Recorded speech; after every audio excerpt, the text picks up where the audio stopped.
Good morning, good afternoon, and good evening, whenever and wherever you're watching or listening. This is the Stochastic NHL DFS Strategy Show, and I am your host for today, Michael Clifford.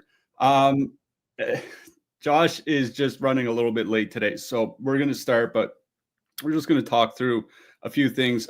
Waiting for Josh to get here. He won't be long. Um, it's an odd Monday show. We don't get a lot of these because Mondays are typically lighter slates. I mean, there is only 4 games tonight, so it's not like there's a whole lot to go through. Monday slates can pick up in the second half of the season, like once the NFL season winds down and those Monday night football games go away. There can be some more Monday night slates, so we might be on Monday shows a little bit more often from here on out.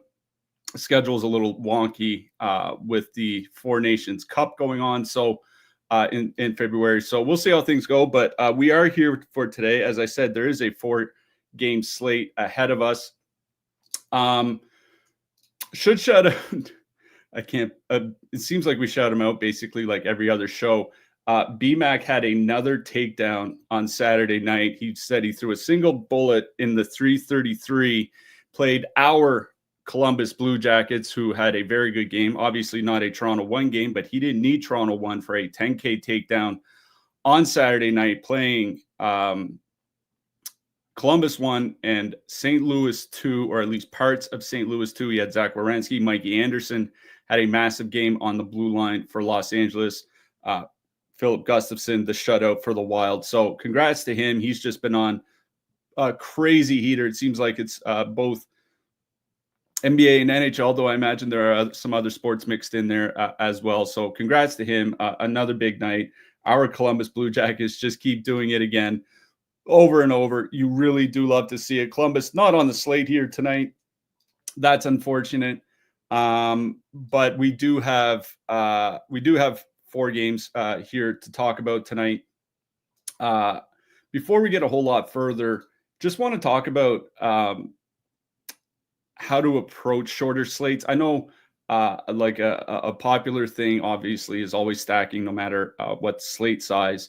But the way that you stack, I think, can kind of vary, especially when you get a smaller player pool like this. I don't think you have to be married typically to 3-3 stacking on DraftKings or something like that. I think on slates like this, you can do more broken stacks, maybe a 2-2-2.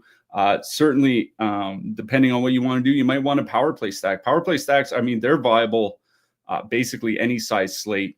But, for example, not saying this will happen, we'll talk about the game when we get to it. But for example, if we have, 3 low scoring games and then Colorado just pounds Florida 7-1, chances are you need Colorado or you're going to bust.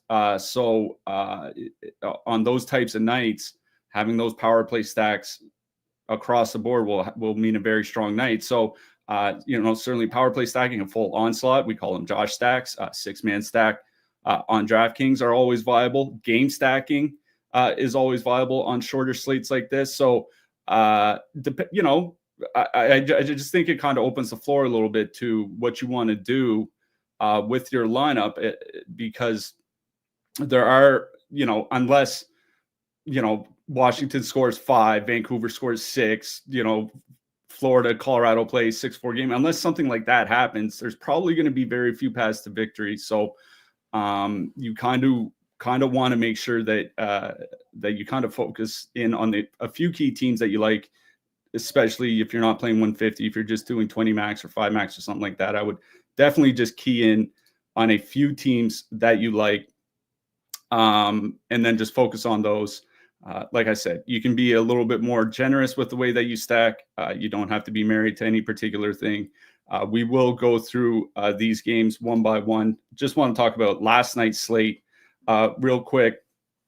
Matthew Nyes had another goal for Toronto. They won in overtime against the Flyers. Nyes obviously had that massive night. Toronto 1 had that massive night on Saturday night. I think it was 5 combined goals, 8 combined assists, 2 shot bonuses. Everybody had the 3-point bonus, and obviously Nyes had the hat trick bonus. It was like a 110 or 120.9. I forget exactly what it was, but obviously just a massive DraftKings night for Toronto 1. Toronto 1 Didn't quite get there last night. Nice had a goal, though. Nice to see. I think it was Matthews had the assist on Riley's OT winner. So pretty good game by them. Anaheim beat Tampa Bay 4-1 at home. John Gibson had a really strong game. Like, we talk about Lucas Staal all the time and how great a season he's having. And he's obviously been fantastic as well. But John Gibson, like, he's having a very, very good season for Anaheim. And it's kind of curious that they're doing that, that he's doing that. Obviously, he's a guy that has been in trade talks for a few years now. If he puts together a really good half season, maybe there's a team that will want to acquire him either closer to the trade deadline or down the stretch, and then Dostal will get a lot more starts. But John Gibson has been very, very good this season, especially considering Anaheim kind of struggles on defense. Sorry, Frostback, but not really that great defensively. He had a big game last night, 36 saves, only 1 goal against. The Anaheim top line just keeps kind of rolling along. I'm always impressed with Troy Terry. He is, I mentioned this on Twitter, he's just such a smart player. Like a big factor in being able to create offense in the NHL, in the modern NHL, is to time a defenseman's momentum. Like when a defenseman cuts to his left, he's going to cut to his left, so you cut to the right, or cut the opposite way, I should say, and try to get him a little bit off balance and give yourself some open ice. There are players that can do that extremely well. I find Troy Terry's one of them. I mentioned Logan Stankoven in that tweet. He's another guy that can do that. He's just such a smart player. So he had a goal and an assist last night. Frank Vetrano, fresh off that wild contract extension. It's not a wild contract extension. He's definitely earned it, but it's one of those, there's money deferred to 10 years from now. So the actual cap hit. So while it's technically $6 million a season, his actual cap hit is only about 4.5 or 4.6 million per season, with a bunch of money coming in 2035 and beyond. So he had 2 goals and an assist last night. Really good night from him. Ryan Strome had a pair of assists and 5 shots. That top line, whatever defensive issues they have been dynamite offensively. They're a team that obviously we're gonna have to. We pay attention to every team, but with the way that top line's playing, their next handful, few games aren't really that tough. They have Calgary, St. Louis, and Philly. So Anaheim is a team that we're definitely going to have to keep our eye on. And there he is, freshly home from wherever the hell that he was. But Josh is back. Josh, just talking about Anaheim. Any thoughts on Frostback's Ducks? They've looked good. They've had a tough stretch, and they've won a lot of close games. Like, they have good players. I think getting rid of Cam Fowler was big for them. He wasn't doing anything for them defensively. It lets them, get their young guys, all of their young guys in the lineup now, instead of having to scratch one because, Fowler, Trouba, and Dumoulin have to be in the lineup or whatever because they're vets. But now you get all these young guys in the lineup. That Terry, Strome, Vetrano line is actually good. You know what I mean? You can let McTavish develop in a kind of they're not like hiding him by any means, but the pressure is off with Strome, Vetrano, Terry being that top line. And, they have really good goaltending. So they have a good young core. It might take them a few years before they can contend again, but they're definitely on the right path. Yeah, for sure. I guess enough jibber jabber, as the cool kids say. We do have 4 games on the board here tonight. We'll get to Vancouver, Montreal in a second. There hasn't been a ton of news there. Obviously, it looks like Quinn Hughes is going to be back for Vancouver. Elias Pettersson out. We'll get to that game in a second, but we have most of the news that we need for today. Washington Buffalo first on the board. What do you think? I'm an idiot. I went to a jewelry store at 11 a.m. and I did not expect to be there for over 3 hours.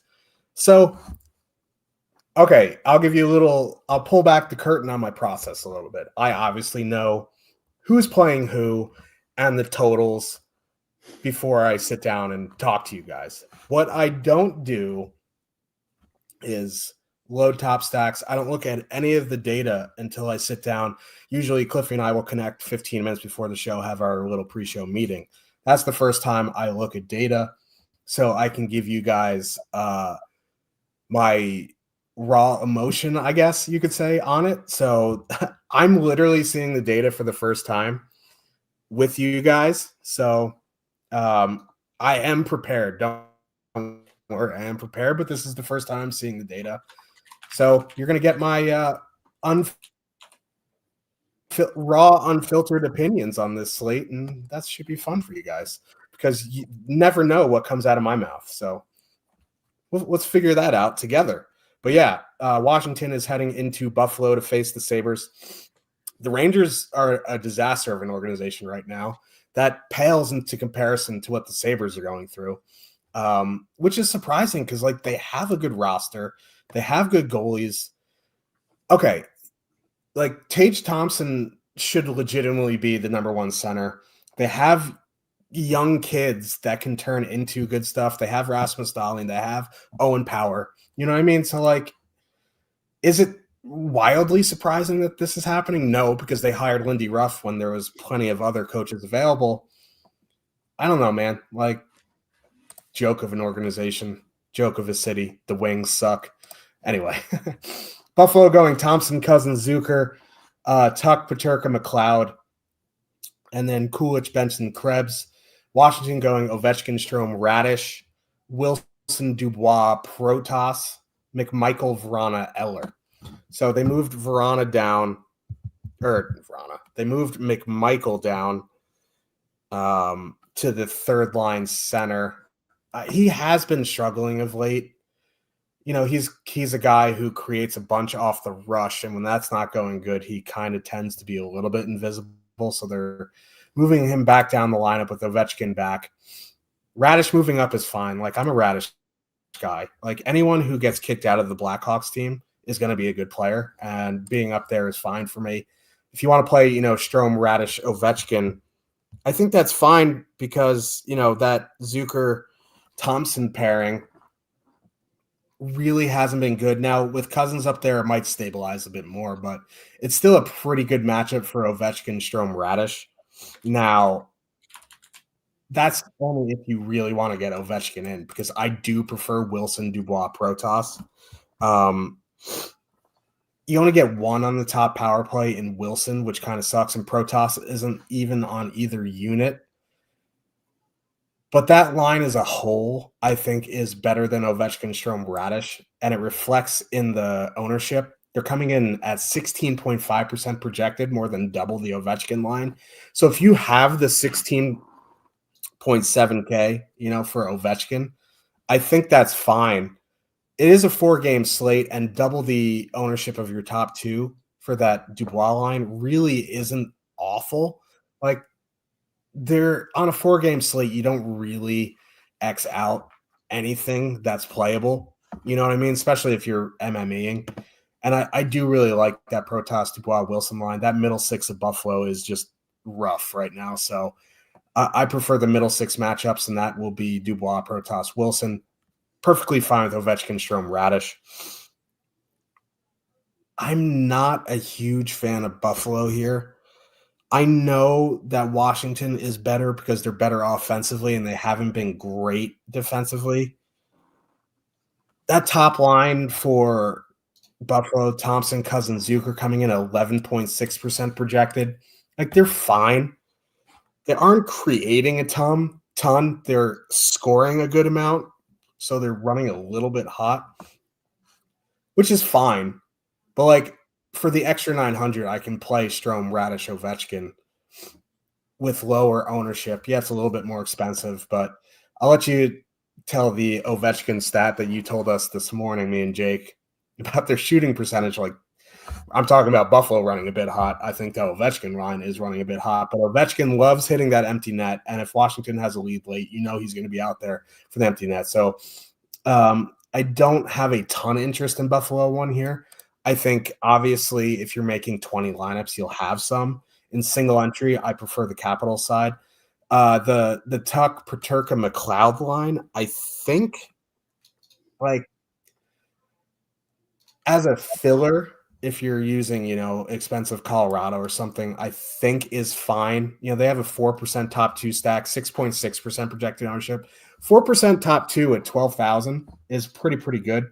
Just for reference, that $13,000 Dubois line has 8.3% top stack, which is pretty high for 13,000. So I don't mind Buffalo 2 as a filler.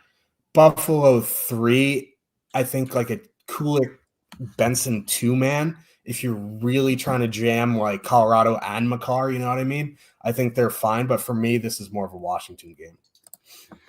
So I'm gonna start on the Buffalo side first. I do have interest in the Sabres. There is a few reasons why. One, Charlie Lindgren's going to be starting for Washington because Logan Thompson started started on Saturday. So it's going to be Charlie Lindgren. Charlie Lindgren has not been as good as Logan Thompson. Now, Charlie Lindgren has been fine, but Logan Thompson has been the clear better goalie this season. And we always talk about how Washington's improvements this season have been on the offensive side of the puck. It hasn't been on the defensive side of the puck. I was looking at the last 25 games in the league for each team. Washington is 21st by expected goals against, 11th by actual goals against per 60 minutes of 5-on-5. So the goals against aren't bad, but outside the top 10, closer towards the middle of the league. And there's been a difference between Thompson and Lindgren, right? Like Thompson has a higher save percentage, fewer goals against at 5-on-5 than Lindgren does in that span. So while they're, quote 11th, they're worse, much worse than that with Lindgren in the net. So like this isn't a bad matchup for Buffalo, at least at 5-on-5. Now on the penalty kill, Washington's been like fine to good. They're not elite, like they're not like a Dallas or something like that where you're super concerned about it, but they have been good. So it's not really that bad of a matchup for Buffalo. And 15,800 for Thompson, Cousins, Zucker. Like Zucker and Thompson, especially without Tuck, just really haven't been creating a ton.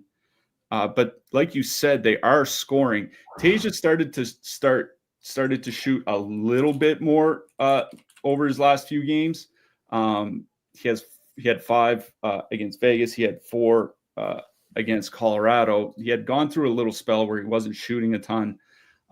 If he's starting to, pick up that shot rate again, that changes things as well. I'm not really worried about any of the matchups on the Washington side. Especially if that top line goes, especially if Thompson and them go out a fair bit against Ovechkin and Strome, like that is just not a good defensive line. Like Ovechkin and Strome, going back a couple years, bad defensively at 5-on-5. If you look at their numbers this season with any winger but Protas on the top line, 4.3 expected goals against, 3.2 actual goals against per 60 at 5-on-5. Like that would be a pretty good matchup for Thompson and them.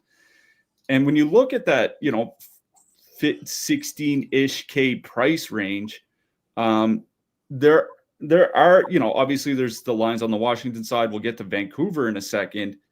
You're talking about, Colorado second line, Florida second and third line going into Colorado, or Washington. So like, if I'm looking for a line in that price range, Thompson and Zucker, top power play. The power play has been good in this current configuration with Peterka, with Quinn. The power play has been legitimately good, not just scoring, but generating a good amount of shots as well.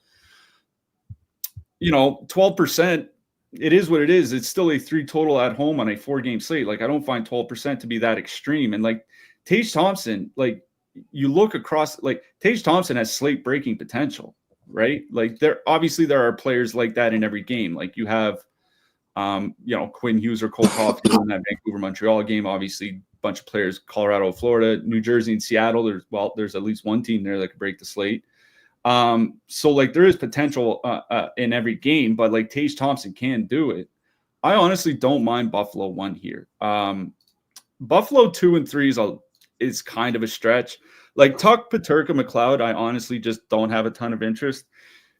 12,200. They're one of those lines. Maybe you put them with the Jack Hughes line in New Jersey or something like that. But it's Kulik, Benson and Krebs, I would have a little bit more interest in. Like Hooligan and Benson have legitimately been good together this year. 115 minutes together, 2.9 expected goals for, 2.2 against per 60. So they're carrying the play pretty well. 3.2 actual goals per 60 minutes. They don't skate a lot and they get secondary power play time. They get like 20 to 25% of the power play time. It's not a lot. But with a super expensive Colorado on this slate, if people are playing Colorado, there is a need for third or fourth liners here tonight. I think Buffalo 3 is one of those lines that you can go towards. So I do like Buffalo 1 here. Don't mind a 2-man from Buffalo 3 if you need them with Colorado. The Washington side, yeah, Ovechkin. What I mentioned to you this morning in the Discord about Ovechkin is that of any forward that's played at least 1,000 minutes in a season since 2007, none of them have been on the ice, have an on-ice shooting percentage, which means the team's shooting percentage with that player on the ice. Not a single forward has ever been finished a season above 14%. Ovechkin's over 18% right now.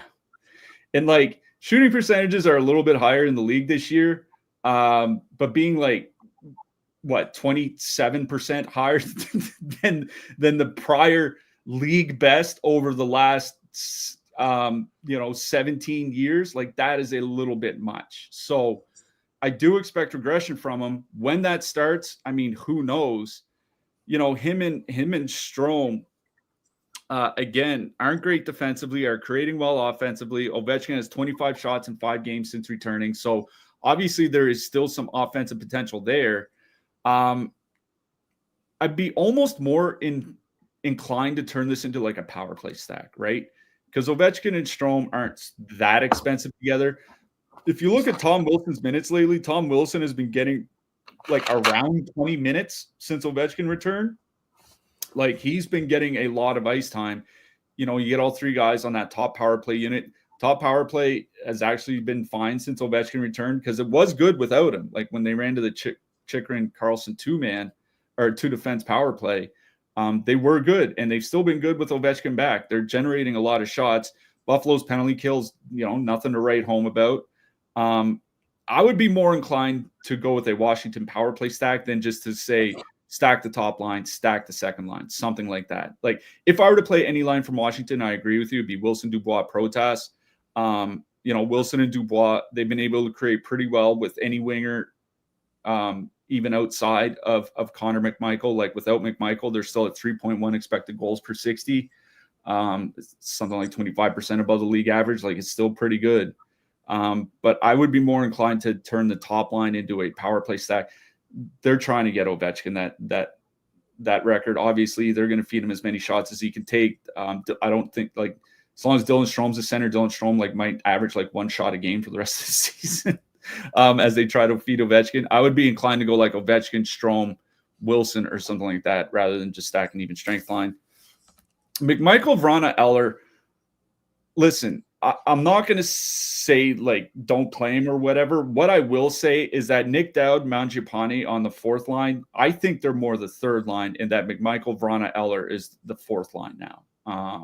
If you look at recent ice time, I think that kind of bears out, especially in their most recent game. They still do like Nick Dowd. The coach was talking about how well Andrew Mangiapane has been playing lately. Like McMichael is down on the 3rd line because they needed help and because he hasn't been himself basically for a month now. So I'd be almost more inclined for a Dowd Mangiapane 2-man or something like that. But I think if I'm playing Washington tonight, I'm focusing on the top guys, focusing on the top power play. Whereas on the Buffalo side, I would definitely just play Buffalo 1. But I also think Buffalo 3 is in play if you need a stack to go with Colorado. Yeah. If I agree with you on the power play stack, and I do if I would full stack, it would be that Protas, Dubois, Wilson line. Alexi Protas kind of reminds me of a Blake Coleman type. You know what I mean? That's kind of I was just looking at some of the tracking numbers this year, and the improvement is insane. We want to talk about how Washington has turned the team around from last year. Obviously McMichael's a big part of it. Dubois has been a lot better than people want to give him credit for, I think. Obviously Jacob Chychrun's helped a lot on the blue line. Matt Roy's helped a lot on the blue line, improving the goaltending has helped. I genuinely do think that Protas has been a big part of it, because it's been night and day compared to what he's been over the last couple of years. He definitely looks like at least a top 6, if not a top line dual threat forward. Yeah, he looks good. Just saw that the Rangers claimed Arthur Kaliev. That's good for them. Put him with Hedl and Cooley and let him cook and see what you got. I'm not going to go long here, because I talked about it on Twitter yesterday. Just all the data that I've looked at, and from my memory of Kaliev playing, despite being noted as a shooter, he's actually good on the forecheck.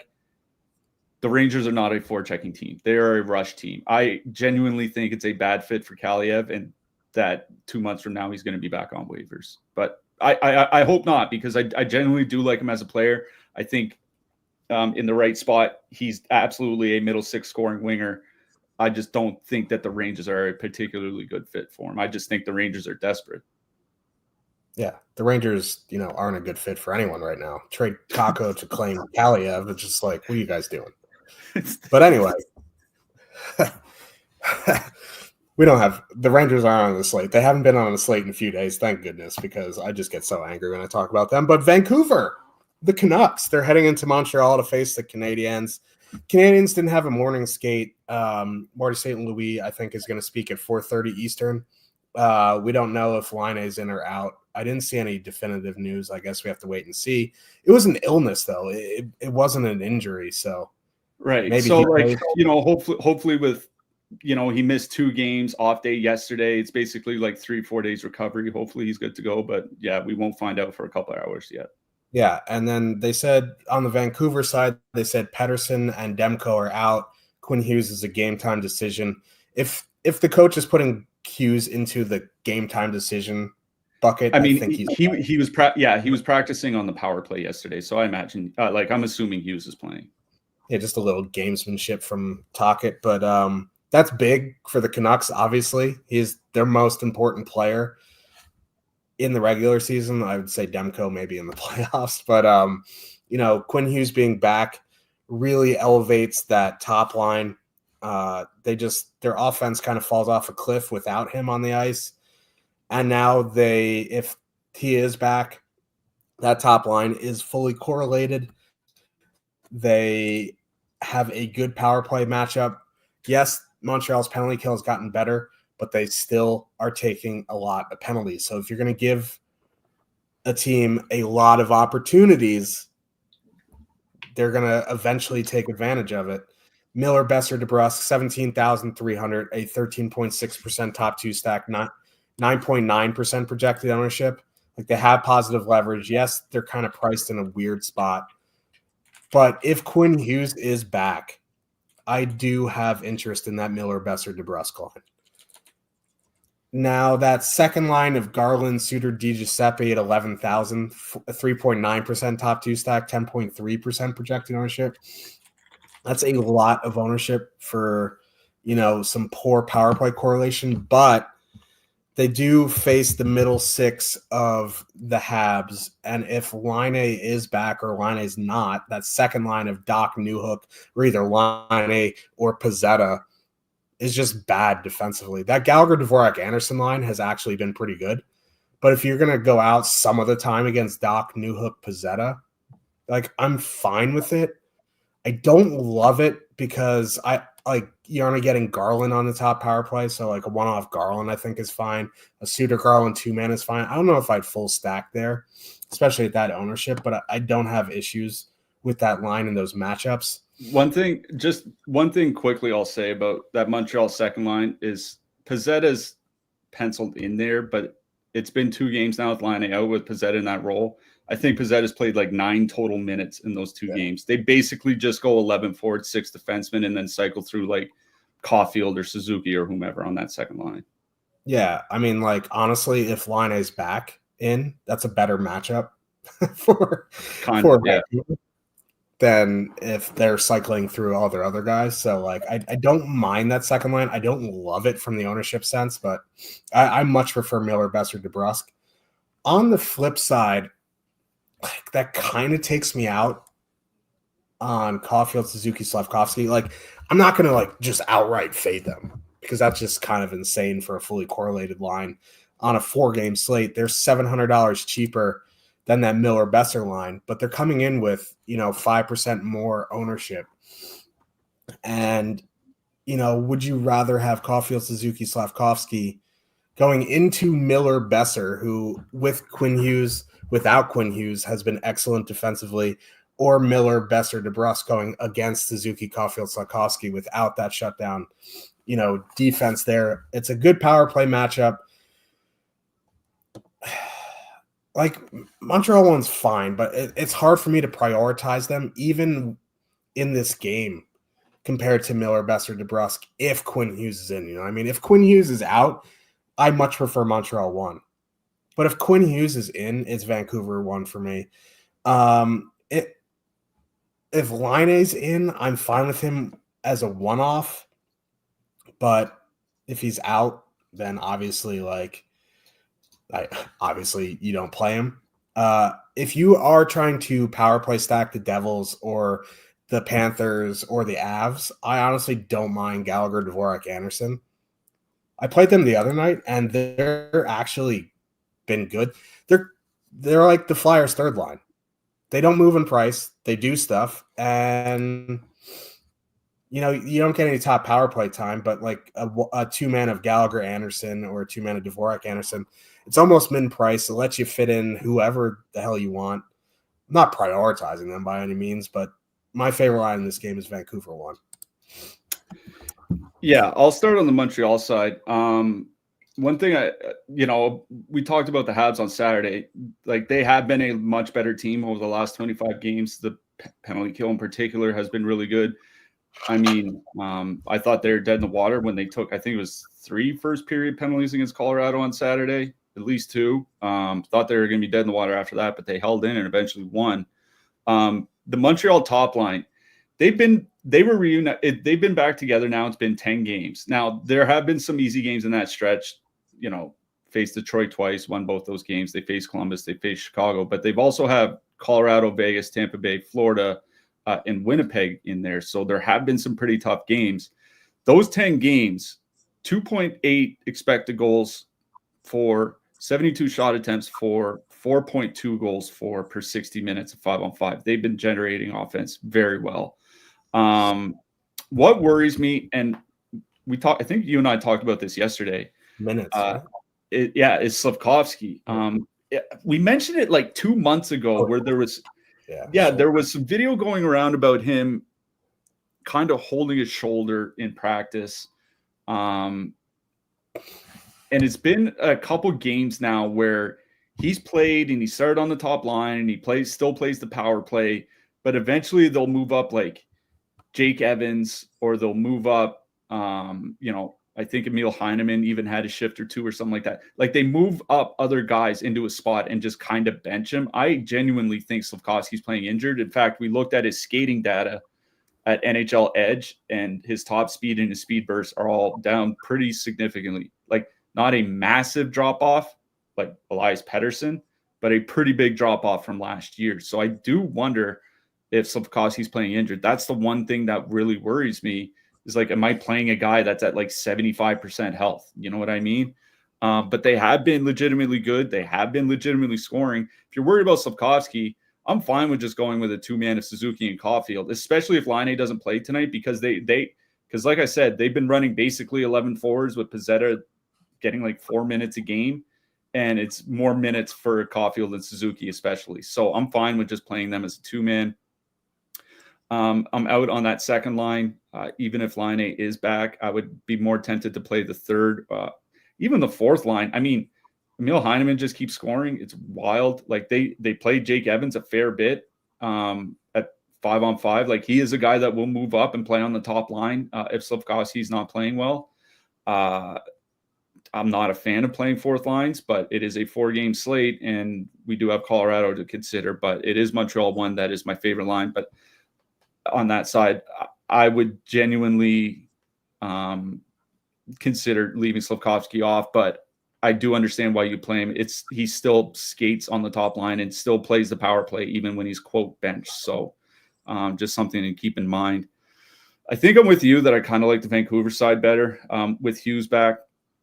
It's just such a big difference for their offense. And for as good as Montreal's penalty kill is, the Vancouver power play is still good, especially with Hughes back.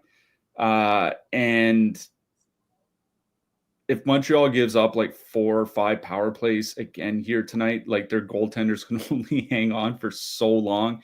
And like you said, the fact that they're coming in with not that much ownership, right? 13.6% top 2 stack, 9.9% ownership compared to 15.2 and 15% for the Montreal top line.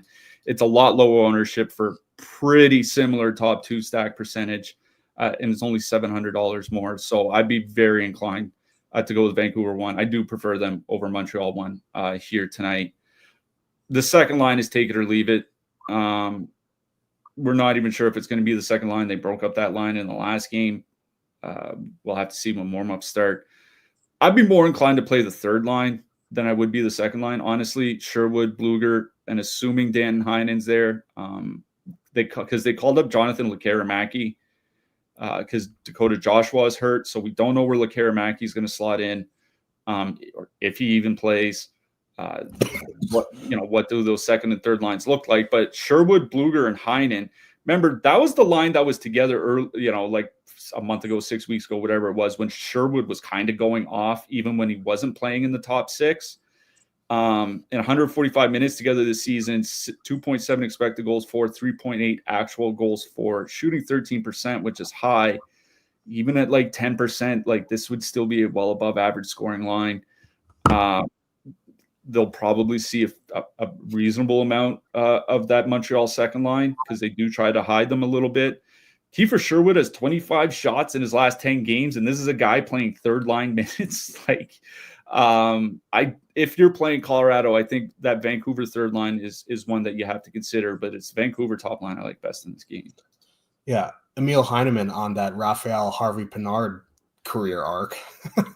Dude just will not stop scoring like Harvey Pinard did a couple seasons ago. The difference is Heineman actually shoots.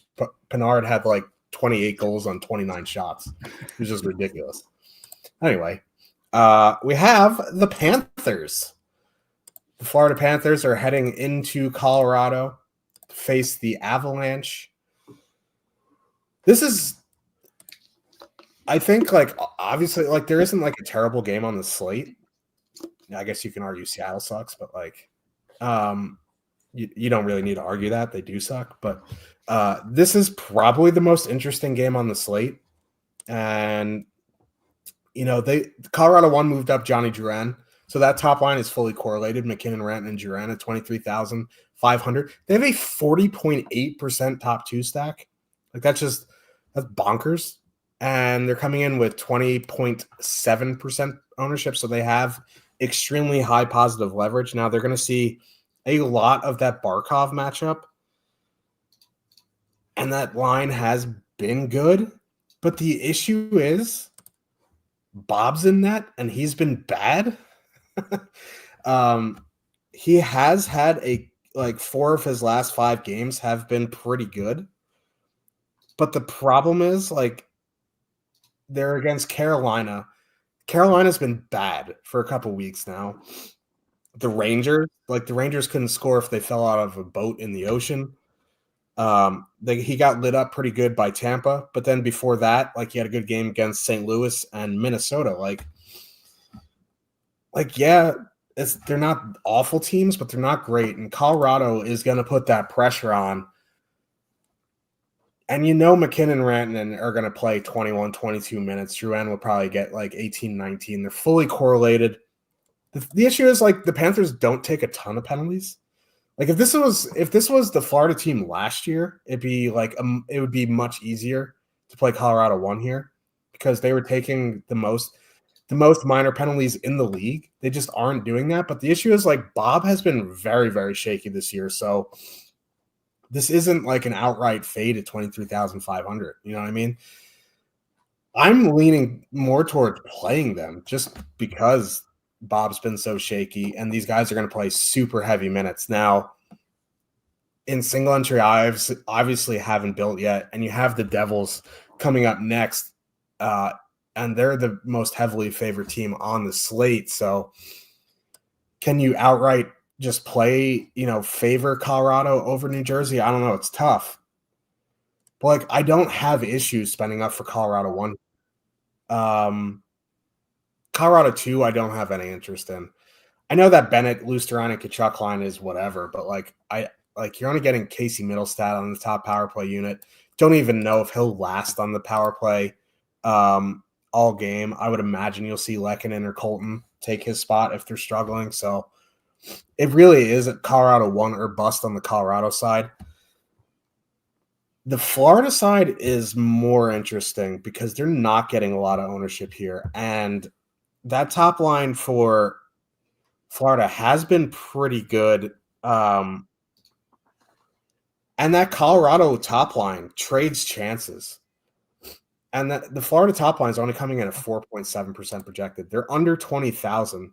You get a line that trades chances. Yes, Mackenzie Blackwood has really stabilized the team. They are very, very good on the blue line. They are very good defensively. But, if you're going to get a Barkov, Reinhart, Rodriguez line under 5% on a 4-game slate against a line that trades chances, that is like the definition of a leverage ownership play. You know what I mean? You get Barkov and Reinhart on the top power play unit. You're saving 4,400 off a Colorado 1. I prefer Colorado 1 outright. Don't get me wrong, but I think there is a lot of merit to playing Florida 1 here, and it's mostly ownership driven, but also the fact that McKinnon, Rand, and Duran trade chances. So I do like both top lines here. I don't really like both second lines here. Until Kachuk starts playing, 18, 19, 20 minutes, I can't justify the $7,500 price tag. And that line just hasn't been great. So it would be both top lines in this game for me. Yeah, I'm going to start on the Florida side here. I was looking at how they fared so far this season and even going back to last season. What kind of surprised me is that the Florida top line has been much better on the road than they have been at home. I was thinking, obviously my first thought was, they take tough matchups at home, but on the road, they would obviously see shutdown matchups anyway, right? But if you look at how they've done on the road since the start of last year with Evan Rodriguez on the top line, when they're not playing at home, 240 minutes, 4.7 actual goals per 60 minutes at 5-on-5. When they're at home, 3.7. And they generate more shots, more expected goals too. I found that a little bit weird. And it's even more extreme this season. They're not really scoring that much at home, and they're scoring a ton on the road. I don't know. It's tough to buy into half season home road splits, but it's weird that it's something that does trace back to last year. I really do like Reinhart, Barkov, Rodriguez for the reason that you mentioned, is that they have 4.7% projected ownership. I would be considering them if that ownership rate was, if the projected ownership rate was 9.5%, I would still be considering them because they're a great top line with Reinhart and Barkov playing a ton of minutes. You talk about the Colorado guys getting their minutes, they'll play more than Barkov and Reinhart will, but these guys will play their minutes as well. I do have a lot of interest in playing Florida 1 here. It sucks that Colorado's upgraded their goaltending. Mackenzie Blackwood is starting. But there's not a lot that I really worry about on the Colorado side. The penalty kill is good. It's not super elite or anything. 5-on-5, they're good. Not super elite or anything. It's not an easy matchup, but it is notable that Florida has a 3.1 total, which is the same as Vancouver does going on the road into Montreal. So I really do like the Florida top line here. Whether you want to play Rodriguez, he's such an inefficient shooter and he doesn't play enough minutes that I'm super worried about him reaching the shot bonus. So if you want to sub in Matt Kachuk, I think you can do that. in their last game, they still had some Samoskevich on the top power play unit. So if you want to take out Rodriguez and put in Samoskevich, I think you can do that as well. I really do like Florida 1 here. Outside of, in these first 3 games so far, other than the Colorado top line, they're my favorite line on the board. Florida 2, I don't have a ton of interest in. Like, I like Eetu Luostarinen as a player. He fits in that bucket where he's a better real world player than a fantasy player. He doesn't do a whole lot to drive anything offensively. So Tkachuk and Bennett kind of have to carry him. Tkachuk, there have been some games where he's been getting some more minutes. That game against Pittsburgh, 14 minutes, 18 before that, 17 before that, 16 before that. Like, he's not getting heavy minutes. So the third line, like, I still think Verhaeghe is overpriced considering he's down on the third line and off the power play. So I don't have a lot of interest in that. And Florida, I don't like playing fourth lines. I would never play a fourth line Florida stack. They just don't get any ice time. So for me, I think this is a Florida. If I'm playing Florida, it's the top line or bust. And again, do what you want with Rodriguez, put in Samoskevich or Tkachuk, make it more of a power play stack. I think that's okay, but it's the top line. But yeah, it's Colorado that I like best in this game. What I will say is that we don't have official confirmation that Drouin's on the top line. They had a morning skate today. He wasn't there. It was a maintenance day, and he only got moved up to the top line in the third period of the last game. He started the game on the second line where he'd been for a couple games prior. I think Drouin will be on the top line. Either way, he will be on the top power play unit, so I'm not super worried about it, but it's just something to keep an eye on when warmups roll around. But, going back to last year, they were great with Drouin on the top line, 3.3 expected goals, 4.3 actual goals. Talk about McKinnon and Rantanen maybe playing like 21, 22 minutes. I think McKinnon's he played like 25 in the last game. It was, it was an overtime game, but he could easily reach like 23, 24 minutes even in a regulation game. So I really do like Colorado 1 here. Like, Florida's going to be without Aaron Ekblad. Not that Ekblad is great. Like, Gustav Forsling obviously is kind of the stud on that pair, but I don't think they really have a guy that can step into Ekblad's shoes. So it hurts the Florida defense, most certainly. I really do like Colorado 1. One of the reasons, I'll just say, we'll get to defensemen later. One of the reasons why I'm not personally super hyped about playing Colorado is I don't love the cheap defense options here tonight. Like, sometimes there's a guy, we'll talk about the Florida power play defenseman, who that might be.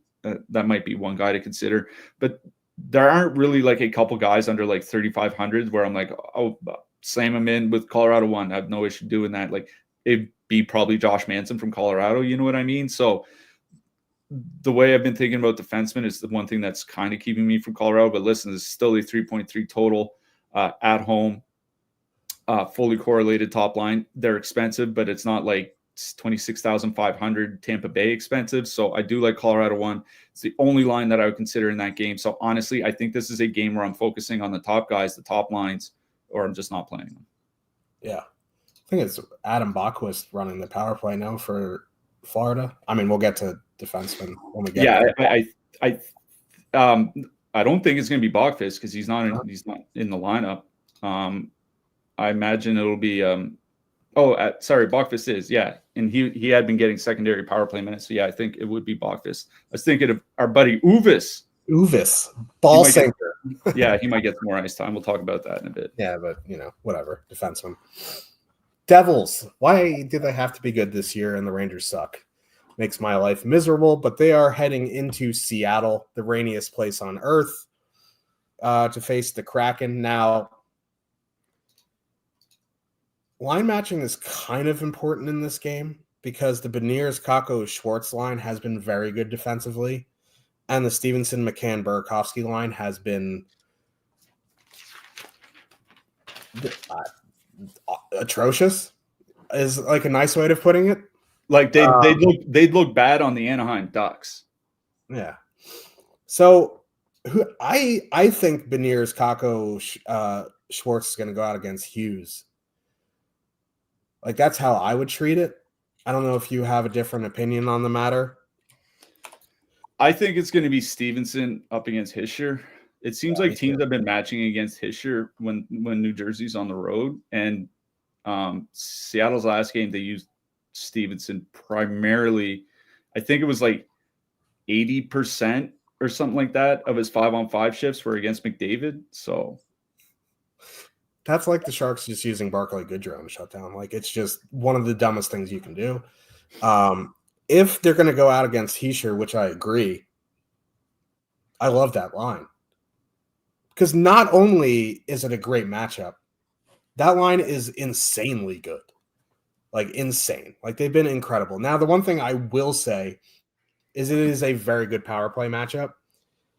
So if you want to leave off Timo and add in like Bratt or Hughes, I think that's fine.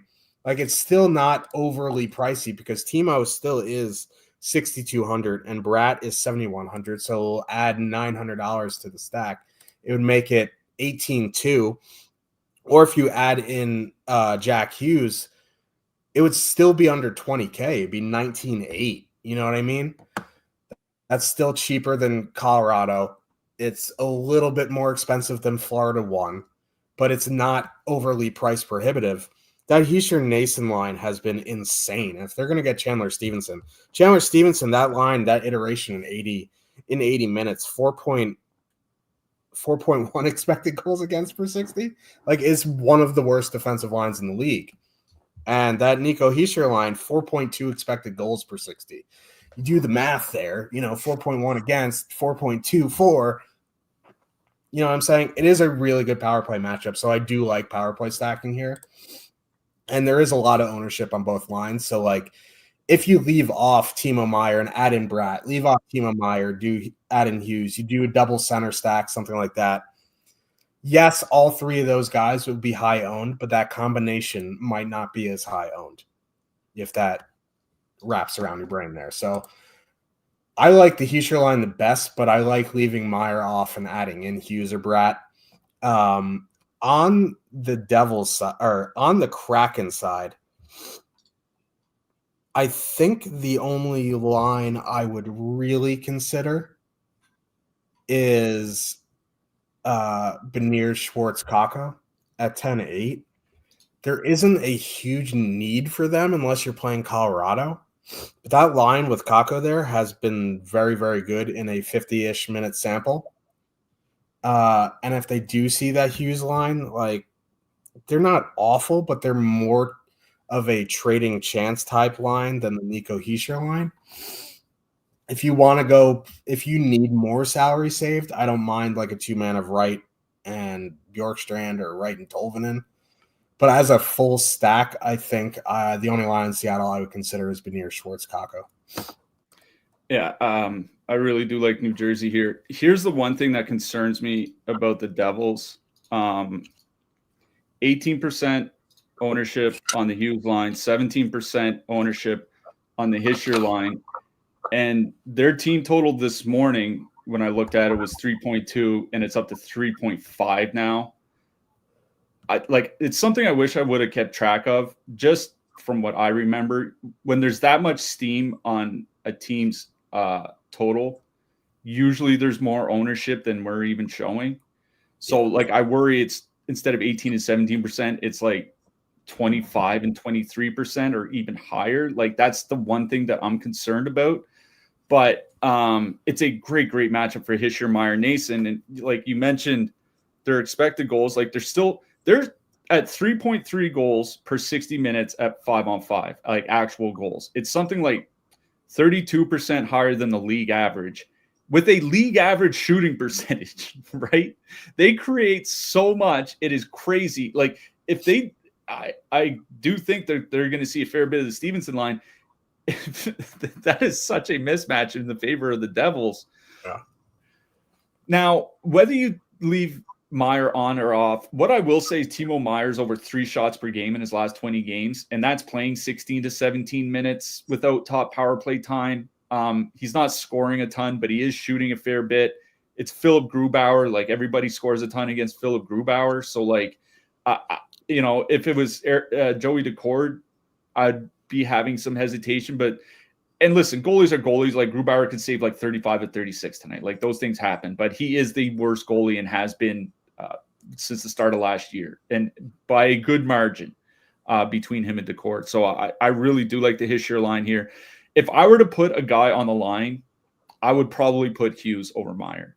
Yeah. I was just checking projections. Like Nathan McKinnon is the highest projected player on the slate. It's like 18.4 points.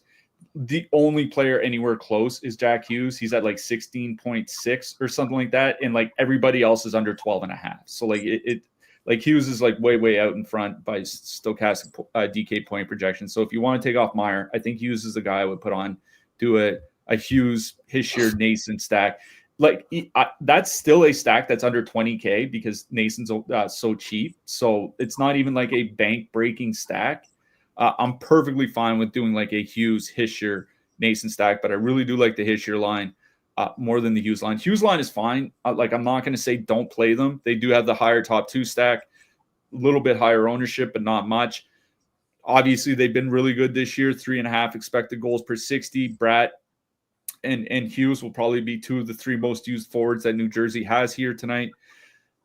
One of the reasons why I don't really like Bratt's not shooting a lot. Bratt has 28 shots in his last 20 games, and that's playing like 19 and a half minutes. Like you're really banking on him getting to the 3-point bonus. Whereas if you play Timo, like Timo, what 1 goal, 5 shots, like you're laughing, right? So that I don't think that's something that Bratt can necessarily do. So I prefer the Hischier line. Hughes line is perfectly fine. I don't have interest in the New Jersey depth. If I'm playing a cheap line out of this game, I'm going to the Seattle side. On the Seattle side, I don't think I'll ever play a Chandler Stevenson line again. I'm serious.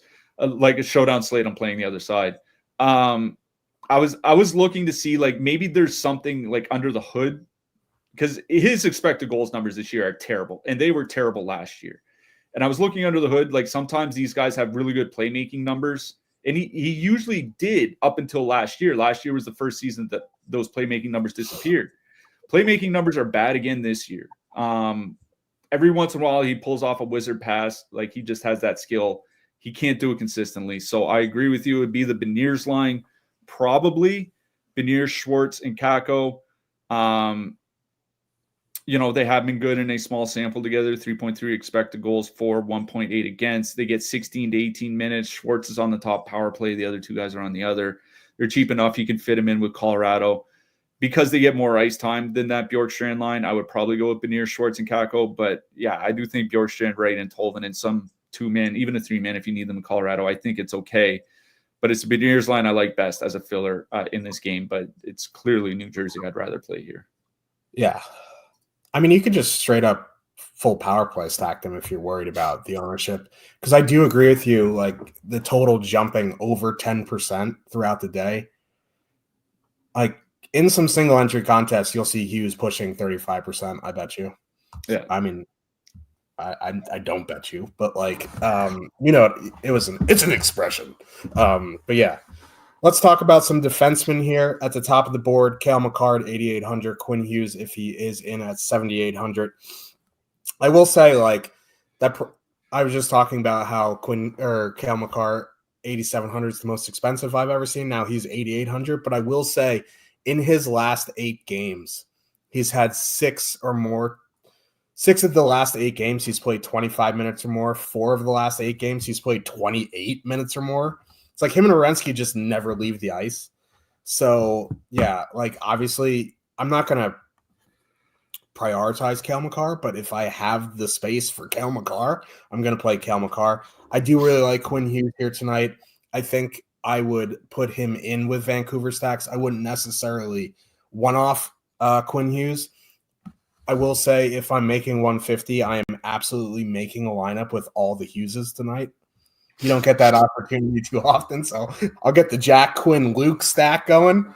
Someone's going to ship with that tonight. I'm going to hate myself, but I don't mind Quinn Hughes. Rasmus Dahlin, like he's the guy on Buffalo that like if they're going to win, he's going to be heavily involved. So I don't mind that in a Buffalo stack.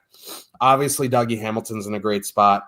The Washington power play guys are in a pretty good spot. So Makar 1, Quinn Hughes 2, but Dougie 3. But they're, Dahlin and, Chikrin and Carlson, I'm definitely interested in the top range. Yeah, I'll say one of the reasons why I like Hughes, he's projected for lower ownership than Dahlin is. And I do think Hughes has higher upside, generally speaking, if you know what I mean. Like we worried about Hughes not shooting the puck anymore. He still has 30 shots in his last 10 games. You know what I mean? Like he's still doing that. With Philip Hronik out and the rest of the defense kind of suspect, like he might have to play a lot of minutes too. Like I don't mind playing Hughes here. If you're not playing like a super expensive Colorado, because other than that, there aren't a ton of expensive stacks. I don't mind paying up for defenseman here tonight. My number one would be point per dollar. My number one in the expensive price range is probably Dougie Hamilton. Ice time is a concern. He might only play 18, 19 minutes. Seattle has a bad penalty kill, but doesn't take a lot of penalties. So maybe he only gets 1 or 2 power plays, and then they spread out the even strength ice time. I do worry about ice time for Hamilton, but he is projecting well.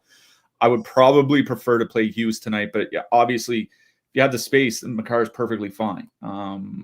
He almost certainly there's a good chance he plays the most minutes tonight, even with Hughes back of any defenseman. So for me, it would go Hughes, Hamilton, Makar on a point per dollar basis, but it's really not all that far, especially where you can see that Hamilton might have some minutes issues.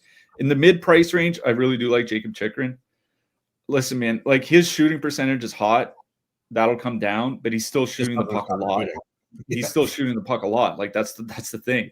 I don't mind Brandon Montour either. It's not a great matchup. But he had, 25 minutes a game on average in his last 10 games. That's still a lot of ice time, even if it's not a great matchup. It's a small slate. So I don't mind Montour. Gustav Forsling, I wonder about his ownership, but he's almost certainly not going to get power play time, but he's probably going to get a lot of minutes here tonight at 4,300 facing Colorado and Aaron Ekblad out. So I don't mind Forsling in the mid-price range. For cheap defensemen, like we mentioned Adam Bachfest, I assume he'll take top power play for Florida, but he might also only play 13 minutes. So that is a concern. It's not like it's a great power play matchup. I don't think Bachfest is a must play or anything. If you need a mid-price guy and you want a power play one, yeah, he's the guy. Obviously Josh Manson under 3K for Colorado, until his price comes up above 3K, he's in play every game. I think Riker Evans is okay for Seattle. Again, I don't love the matchup. I think Alex Carrier, depending on David Savard's status, he was another guy that had been missing some time. Carrier might have to get some more minutes again if Savard is out. So I don't mind Carrier if you need a cheap guy. Going up a little bit, I think the two guys are Bowen Byram or Luke Hughes.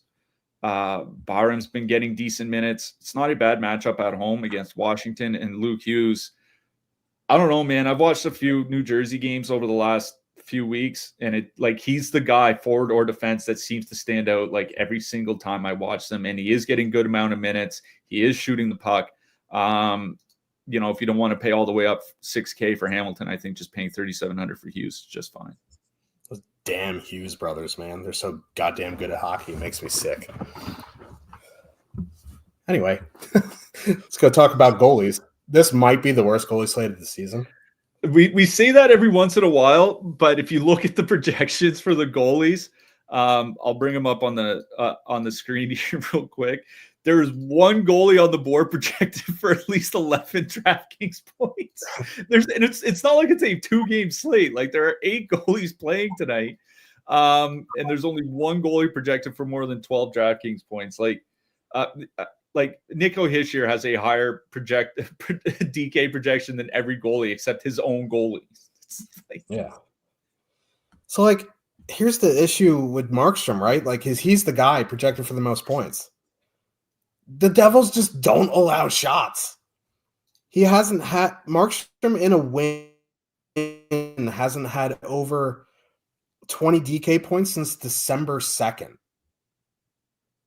And Markstrom, quote unquote, the safest. In cash games, I play Markstrom here tonight. In GPPs, I don't know. Like in And GPPs, I almost want to play Blackwood. and when you think of this 3-shot bonus, I think like not make 35 saves. I think Markstrom's only faced 35 shots in 2 or 3 starts so far this season. It's not been very many. Yeah, he's faced more than 30 twice since American Thanksgiving. And it's That's not like 15 Seattle. games. It's not like Seattle's like a high volume team either. And he's faced under 20 6 times in that span.